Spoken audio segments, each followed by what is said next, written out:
Alright, I think we start hot off the presses, straight into the stream, talking about the, Sparkle Light Cone. Because light cones are a great asset to an account if they're universal. When they're not universal, they're, you know what I mean? They're kind of average, at least in my opinion. And yes, I will upload this to YouTube probably tonight. Maybe like an hour after this live stream is done, I'll be uploading it. So say hi, YouTube, or don't. Hey, you do you, I ain't going to judge. No, none in the slightest, okay? Okay. Also, by the way, I'm streaming on YouTube now, if you guys don't know that.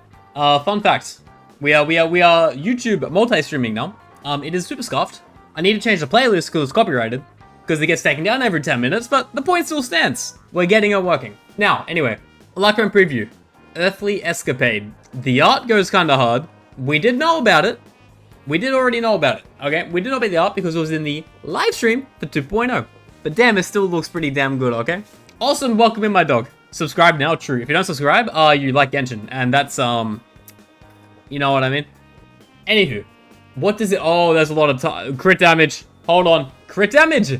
Oh, fuck. This is gonna be good, isn't it? Increases... Oh, okay. Increases the wearer's crit damage by 32%. At the start of the battle, the wearer gains mask lasting for 3 turns. This is Superimposed 1, by the way. While the wearer has mask, the wearer's allies have crit rate increased by 10% of their crit damage increase by 28%. Every 1 skill point the wearer recovers, including skill points that exceed the limit, gain 1 stack of Radiant Flame. When the wearer has 4 stacks of Radiant Flame, all these stacks are removed and they gain mask lasting 4 turns. Come again? 10% crit rate when you have mask active, and at the start of the battle you get mask proc, lasts for 3 turns. So for 3 turns you get 10% crit rate and 28% crit damage increase. For every skill point the wearer recovers, it gains a stack of Radiant Flame, and when the wearer with 4 stack Radiant Flame, these stacks are removed when they gain mask level for a turn. Okay. It seems like if you play this correctly, e.g. you play with a, I'm forgetting his name. What's his name? It's, Dan Hung. I feel like this would be kind of crazy for Dan Hung, because he's a skill point whore, right? It's 48 CV after all, yeah. The issue is requires them to recover SP is tough for some characters. Oh no, I understand that. Camera, relax. We have just started recording. Don't go crazy on me already, okay? Come on, why we gotta be so weird? That's better. But what I was saying, right? This is definitely a whale Light Cone. There is no way. There is no way you get this if you're free to play or if you have 2 brain cells. So whichever comes first. Like it is good. I would avoid it though, unless you want to see damage per screenshot with your Dan Hungs and with your Zeala's, pretty much anyone who gets multiple attacks and a massive skill point horse. Jingo's Light Cone's coming with it. Yeah, Before Dawn's coming at the same time. You make a really good point. In that case, skip Before Dawn. As a proud owner of Before Dawn, it's way more universal. It's way more friendly to use on multiple people. And it hits like a fucking bus. Okay? It really do. Who do I have it on at the moment? I think it's Himiko? Yes. Just get this. You can use this on so many characters. It is just unfair, okay? Whereas with what we are looking at now, okay? Can I pull it up? What we're looking at now, this is pretty much like, yeah, it's an upgrade, but like it's just stat buffs. I know it sounds really dumb, like, oh, it's just stat buffs, that's the whole point of it. But like, is it really that good? Dan Hung users, sure, go crazy. If you get Dan Hung, you're probably a whale anyway. But I think you should probably avoid it and get the real goat.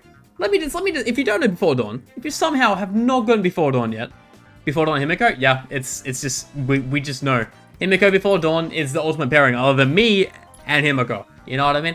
Increases crit damage to 32% after the wearer's skill ultimate damage 18%.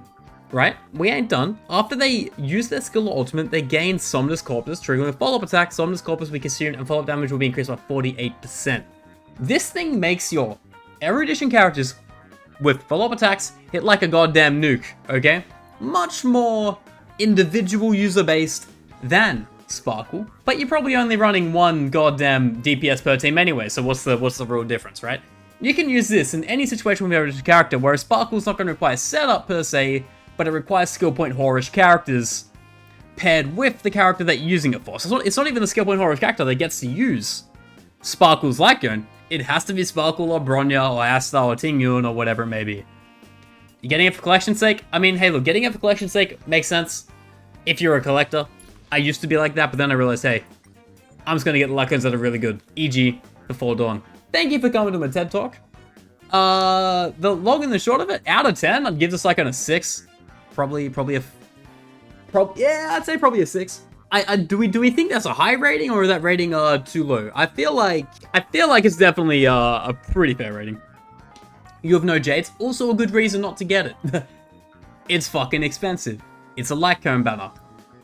It's a 6? Okay, cool. I'm not going crazy. I believe it's a 6. I just can't see someone who's free to play getting this thing and really getting bang for their buck. You know what I mean? Let's go down to screenshot, but if it isn't sparkle, it's not good. Yeah, exactly. Because of the skill point mechanic in this thing, for a Bronya, for a Tingyun, it's kind of questionable at best. You know what I mean? Yeah. That's camera, chill out. Camera, you're frozen. You're frozen. I am talking. Did this thing really just crash on me? 2 seconds. But yeah, I think 6 is very fair. You haven't gotten any event like cones yet? Good. That's smart. Unless people are dawn. Get people dawn. Alright, I think we're back. Camera, come on. We're working so well for like solid 10 minutes there. And you gotta fuck me. It's back. Camera. Hold on. It's fixing. There we go. We're good. We're back. 6 out of 10. Easy. I'll only go for it if I end up getting sparkle. I don't go for a good Jing1 Slacker. That's probably a smart way to do it. If you are a sparkle enjoyer, you're probably going to go for it anyway. Let's be honest. You're a despicable gacha addict, and you go for whatever the character has to complete them, to 100% them, if you will. Ramos energy for each other, very effective, unrealistic to use on her. No harmony character uses Brownie, uses crit damage without any sort of luck of terror. Yeah, it's definitely a sparkle only thing. I will probably disagree with you and say it's somewhat usable on Bronya. It's not good. Don't get me wrong, it's not good. It's not great. But it could tolerate it. I'm trying to make a case for the Gamba people here, and it ain't working too well. I think this thing's I wouldn't say lackluster, but it's definitely not as good as Sparkle is. You could use Sparkle without this, and I think you'd be doing just fine. Okay? This pretty much turns her into like Bronya on steroids, but hey, just use it without it and just be Bronya but extra skill point, you know what I'm saying? That is my TED Talk. I believe you should skip it. It's a 6 out of 10. Just get Sparkle, and hey, if you're gonna go for it, may as well go get an Eidolon while you're at it instead of getting this piece of shit, okay? Okay, easy. It's very niche, yeah, it's really, really niche.